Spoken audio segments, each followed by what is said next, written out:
तो good morning students. आज हम डिस्कस करेंगे physical properties of alpha amino acids की। यहाँ से आपका क्वेश्चन बनता है ज्विट्राइन या डाइपोलर आयन। तो जो आपके कलरलेस क्रिस्टलाइन सॉलिड होते हैं ना, जिनका हाई मेल्टिंग पॉइंट होते हैं, इन्होंने क्या कहा, अल्फ़ा अमीनो एसिड्स क्या होते हैं, कलरलेस क्रिस्टलाइन होते हैं और इनका मेल्टिंग पॉइंट कैसा होता है, हाई होता है। जनरली क्या होते हैं, वाटर के अंदर सोल्यूबल होते हैं।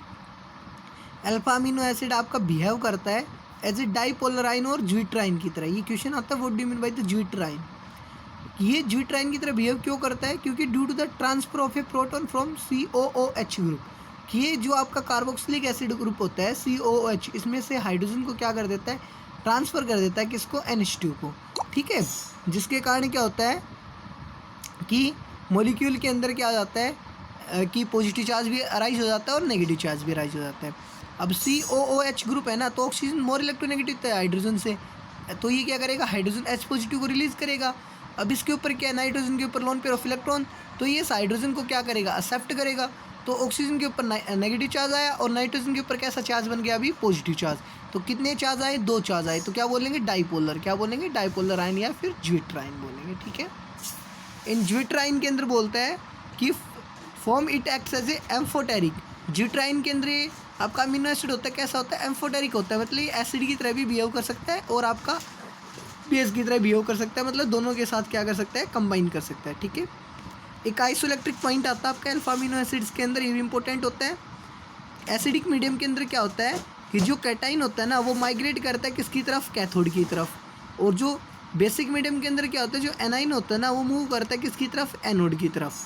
ठीक है, तो एट सर्टेन pH, मतलब अप्रोक्सीमेटली 5.5 के लगभग वैल्यू ले लेते हैं। ठीक है, इन्होंने कहा कि जब मीडियम कैसे लेते हो आप, एसिडिक, तो एसिडिक मीडियम के अंदर जो आपके कैटाइंस होते हैं वो किसकी तरफ मूव करते हैं, कैथोड की तरफ। और जब आप मीडियम कैसे लेते हो, अनाइनिक, बेसिक मीडियम लेते हो, तो आपके आइंस होते हैं ना, तो क्या करते हैं, एनोड की तरफ मूव करते हैं। लेकिन जब आप pH की वैल्यू को क्या ले लेते हो, एक certain pH value, fix value ले लेते हो 5.5, तो वहाँ पे क्या होता है, जब आप इसके अंदर करंट पास करते हो ना, तो जो डाइपोलर आयन होते हैं ना, वो बिहेव्स करते हैं जो न्यूट्रल, मतलब उनकी माइग्रेशन क्या होती है, रुक जाती है, माइग्रेट नहीं करते हैं किसी भी इलेक्ट्रोड की तरफ। इसी को हम क्या कहते हैं, isoelectric point of alpha amino acid.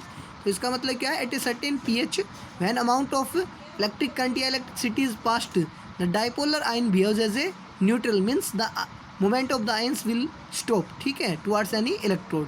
इसे को हम क्या कहते हैं, isoelectric point in alpha amino acids.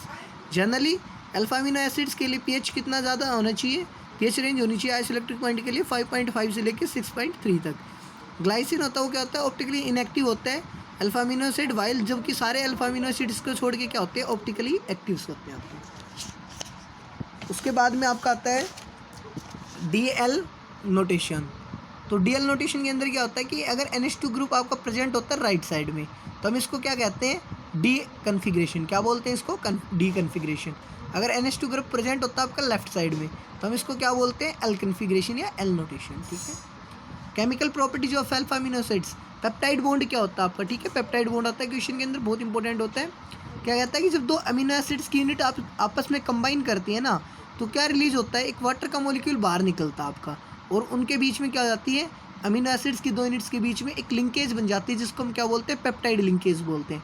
Peptide linkage किस किस के बीच में होती है, एक अल्फा अमीनो एसिड के एसिडिक ग्रुप के अंदर और दूसरे अल्फा अमीनो के अमीनो ग्रुप के अंदर, अमीनो एसिड के अमीनो ग्रुप के साथ। तो for the formation of peptide linkage there is a loss of OH part from COOH group. मतलब कि पेप्टाइड लिंकेज के लिए क्या होना चाहिए, आपका कार्बोक्सिलिक एसिड ग्रुप में से OH ग्रुप बाहर निकलना चाहिए और NH2 ग्रुप में से हाइड्रोजन बाहर निकलना चाहिए। ठीक है, तो फिर आपके कंबाइन करेंगे और क्या बनाएगा, पेप्टाइड बॉन्ड बनाएगा। हमने एग्जाम्पल ले लिया आपका ग्लाइसिन का और एलिन का। ग्लाइसिन क्या होता है, NH2 single bond CH2 COOH। Elin क्या होता है, NH2 single bond CH single bond CH3 COOH। COOH का तो हमने OH ग्रुप निकाल लिया, NH2 का हमने हाइड्रोजन निकाल लिया, मिलके क्या बाहर हो गया, वाटर।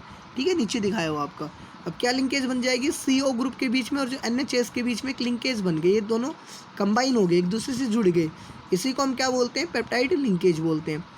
जिधर ये आपका OH ग्रुप की तरफ एंड हो रहा है, इसको क्या बोलते हैं, C टर्मिनल, और जिधर NH2 की तरफ एंड हो रहा है, इसको क्या बोलते हैं, N टर्मिनल बोलते हैं। ठीक है, उसके बाद में आपका आता भाई कि there is one side where NH2 group is free एक साइड में क्या हो गया, NH2 ग्रुप फ्री हो गया जिसको क्या बोलते हैं N टर्मिनल, और दूसरी साइड में कौन सा ग्रुप फ्री हो गया, COOH ग्रुप फ्री हो गया जिसको हम क्या बोलते हैं C टर्मिनल। ठीक है, तो while writing the structure of a peptide N terminal is written on the left side.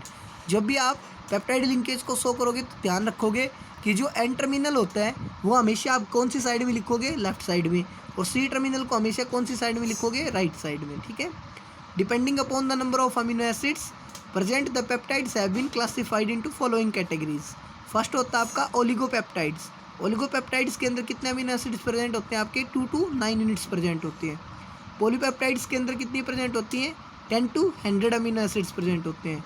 और प्रोटीन के अंदर क्या होता है, more than 100 amino acids present होते हैं। पॉलीपेप्टाइड्स क्या होते हैं, वो होते हैं जिनके अंदर क्या होते हैं 100 यूनिट्स लगभग किसकी प्रेजेंट होती है, अमीनो एसिड्स की। इनका नाम स्टार्ट किससे होता है, N टर्मिनल से। एम्फोटेरिक इन नेचर के अंदर होते हैं, amphoteric due to the presence of NH2 group on N terminal and COOH group on C terminal की वजह से होते हैं। ठीक है, क्लासिफिकेशन ऑफ प्रोटीन्स की बात की जाए तो 2 टाइप आती है, बहुत इंपॉर्टेंट होती है, फाइबर्स प्रोटीन और ग्लोबुलर प्रोटीन। फाइबर्स प्रोटीन क्या होते हैं, it contains linear molecule place side by side to form fibres. मतलब इसके अंदर आपके मोलिक्यूल्स कैसे जुड़े होते हैं एक दूसरे से ताकि वो एक फाइबर की फॉर्म करते हैं। ठीक है, linear molecule side by side, ऊपर नीचे मतलब आगे पीछे जुड़े होते हैं किसकी तरह, बिल्कुल एक लीनियर शेप के अंदर। ठीक है, लाइक फाइबर की तरह। The polypeptide chain are held together by intermolecular. और जो पॉलीपेप्टाइड्स की चेन होती है ना, जो बहुत सारे मोलिक्यूल्स हो गए, ये आपके किससे ज्वाइंट होते हैं, इंटरमोलिकुलर हाइड्रोजन बॉन्डिंग से। किससे जुड़े होते हैं, इंटरमोलिकुलर हाइड्रोजन बॉन्डिंग से। ठीक है, क्या होते हैं ये, स्टेबल होते हैं, इनसॉल्युबल इन वाटर के अंदर होते हैं। स्ट्रक्चरल मटेरियल क्या होता है, एनिमल टिश्यू होता है, for example keratin. Globular protein क्या होते हैं, आपके वो पॉलीपेप्टाइड्स होते हैं जिनको आप फोल्ड कर सकते हो इनटू कॉम्पैक्ट यूनिट्स के अंदर। ठीक है, उनको जिन प्रोटीन्स को आप क्या कर सकते हो, फोल्ड कर सकते हो। ठीक है, टू फॉर्म स्फीयर। ठीक है, stabilise by intermolecular hydrogen bonding. कौन सी बॉन्डिंग होती है इनके अंदर, सॉरी, इंट्रामोलिकुलर हाइड्रोजन बॉन्डिंग। कौन सी बॉन्डिंग होती है इनके अंदर, इंट्रामोलिकुलर हाइड्रोजन बॉन्डिंग। क्या होते हैं, सोल्युबल इन वाटर के अंदर होते हैं, फॉर एग्जांपल क्या हो गया आपका, हीमोग्लोबिन हो गया। ठीक है, उसके बाद में आपका ये प्राइमरी स्ट्रक्चर, सेकेंडरी स्ट्रक्चर आप पढ़ना चाहो तो पढ़ लेना, बाकी आपके काम की नहीं है ये। ठीक है, उसके बाद में आपका आता है भैया अल्फा हेलिक्स स्ट्रक्चर और बीटा प्लीटेड शीट स्ट्रक्चर। ठीक है, अल्फा हेलिक्स स्ट्रक्चर क्या आती है, अगर आपका साइज़ R ग्रुप का लार्ज है तो आपकी हाइड्रोजन बॉन्डिंग होती है ना किसके बीच में, CO group of 1 amino acid और NH group of 4th amino acid. मतलब फर्स्ट तो पहले अमीनो एसिड का CO ग्रुप और चौथे अमीनो एसिड का NH ग्रुप। ठीक है, within the same chain, मतलब size of R group is large. Alpha helix structure क्या होती है, अगर आपके अल्काइल ग्रुप का साइज लार्ज है तो हाइड्रोजन बॉन्डिंग किस किस के बीच में बनेगी, फर्स्ट अमीनो एसिड के तो CO ग्रुप के बीच में, और चौथे अमीनो एसिड का NH ग्रुप के बीच में। ठीक है, ये क्या होते हैं, इलास्टिक इन नेचर के अंदर होते हैं, that means can be stretch, इनको आप स्ट्रेच कर सकते हो।